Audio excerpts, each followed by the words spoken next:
Good morning and welcome to Nugget Shooter Journals. Today I am back out with the Gold Monster 1000 and we're going to hunt a hillside that I found the other day that I pulled a couple nuggets off and find out if there's any more nuggets on it. And it's hard to say. I mean, it could have been hunted before and somebody forgot them, but missed those two nuggets. Could have been the only two nuggets on the hill. Who knows? Just who knows? Sometimes I found spots I thought I was just going to find all kinds of gold, and you find one or two pieces and that's it. But I'm hunting with the Gold Monster today because I'm on really shallow bedrock, and you can see it right here. I just dug a target right here, and it was that little piece of chewed up aluminum from the cows. They chew it like gum or something, I don't know, bizarre critters. But you can see bedrock right there, and bedrock over in here. It's real shallow. So I'm kind of putzing along with the Gold Monster, looking for new spots and still kind of prospecting this area. And once I get it figured out a little better, I'll come out here probably with some pulse induction, maybe the SDC 2300 or even the 7000, and give it a good going over in the deeper areas and hope for some big stuff. But who knows what we'll get today. The sun's just getting ready to come up and I'm getting ready to hunt. So let's go. Wish me luck. Well, I put in some serious swinging time today. Hey, boy. And not one nugget to show for it. But I did get out. It's a cool area. And yeah, I got those two little pieces the other day. And I thought for sure, since it was late in the day, if I came out here again, I'd be able to just pick them up here and there. Not to be. I worked really hard over there. Yeah, not a single piece of gold. Got some of the stuff I call cow gum, and what that is for you, those of you that don't know, that's they got a habit of chewing up tin foil and aluminum cans. And of course, they poop it out and it ends up laying around in the desert in little pieces for us to dig up while we're metal detecting. So I did quite a bit of that today, a couple of BBs, a few pieces of iron, and that was it. Lots of hot rocks. So I'm kind of thinking about calling it a day. I like this area. Reminds me of an area I used to hunt. I still do sometimes, but the southwest of Morristown. And first time I went in there, the fellow told me to look for a rock in a wash pretty close to a trail that crossed the wash road that looked like a hat, you know, stovepipe hat like Abe Lincoln would wear. So I was driving around the desert for 2 days with my dog looking for a hat in a wash. And on the last day, well, it was going to be the last day, I was coming down a little trail. I looked off to my right, and up ahead I could see a rock that kind of looked like a stovepipe hat. And I was so busy looking at that rock that I drove my truck right over the edge of a washout. About knocked my teeth out of my head and scared the dog pretty good. Shook my stuff around. So there I sit out in the middle of the desert in the front of my truck. Front wheels hanging over a edge of a washout. I carry a high lift jack, so what you do in a situation like that is you jack the front up and you just keep piling rocks and stuff up under there till you get the truck fairly level. Being four-wheel drive, you back up and hopefully get out of there without too much damage to the vehicle and before you run out of food and water. But it didn't take me long. I guess I worked on it for 2 or 3 hours, and I was throwing dirt up onto the, I think it was a passenger side wheel.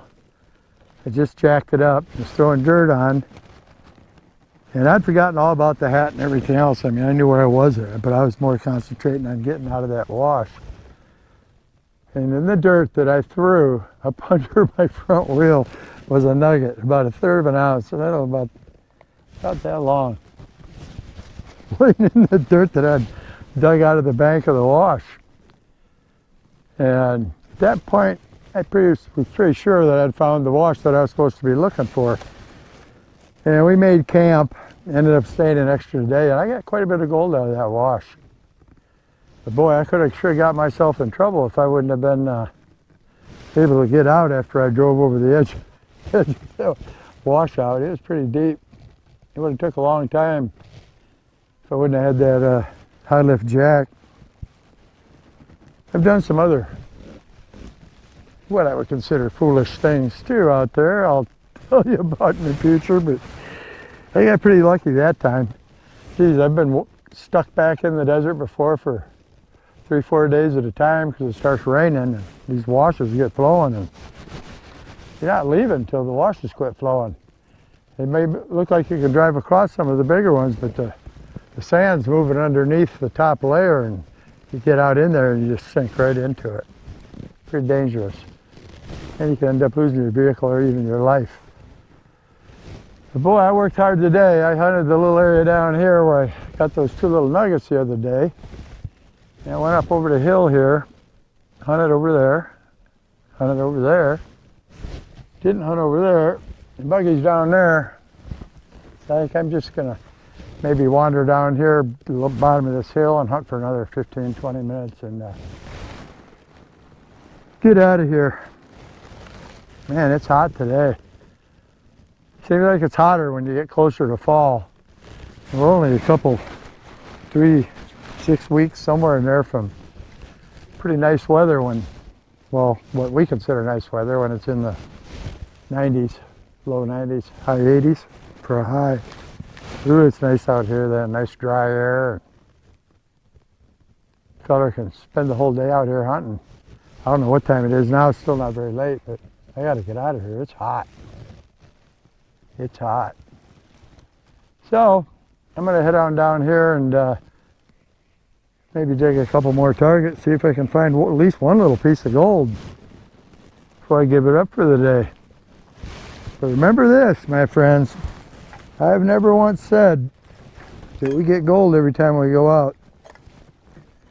And I'd be willing to say anybody that says they have every time they've gone out metal detecting, found gold, I'd hesitate, but I might just have to call them a fibber. I've been skunked enough to know that when you're in between patches, and that's what we call a new area, it's a patch, it's a patch of gold. When we're between patches and out prospecting like I am today and was last week, you get to see a lot of pretty country, but you don't always get to see a lot of shiny gold. And then you'll be out here one day walking around and haven't found anything all day. You walk into one little wash and boom, nugget. Boom, another nugget, all the way up the wash. There's just no figuring it. No figuring it. We try to look, even geologists have trouble figuring out some of the reasons gold gets where it can get, but gold's where you find it, like they say. Just because you don't think a spot looks like it might have gold in it doesn't mean there isn't gold in it. So anyway, I'm gonna walk down the hill. Have another couple sips of my electrolyte juice and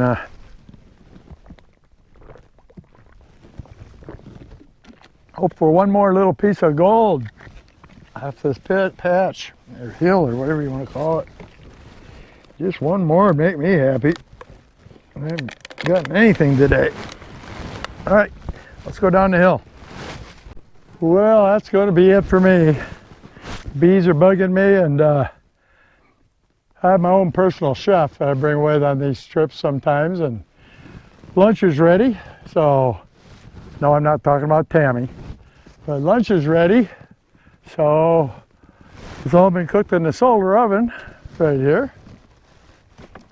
And this is my personal chef, Chef Boyardee. He's a pretty good cook, but he's got nothing on Tammy. So anyway, my friends, no gold today. It's just another good day in the desert, and I'm going to be glad to get home and get out of this sun.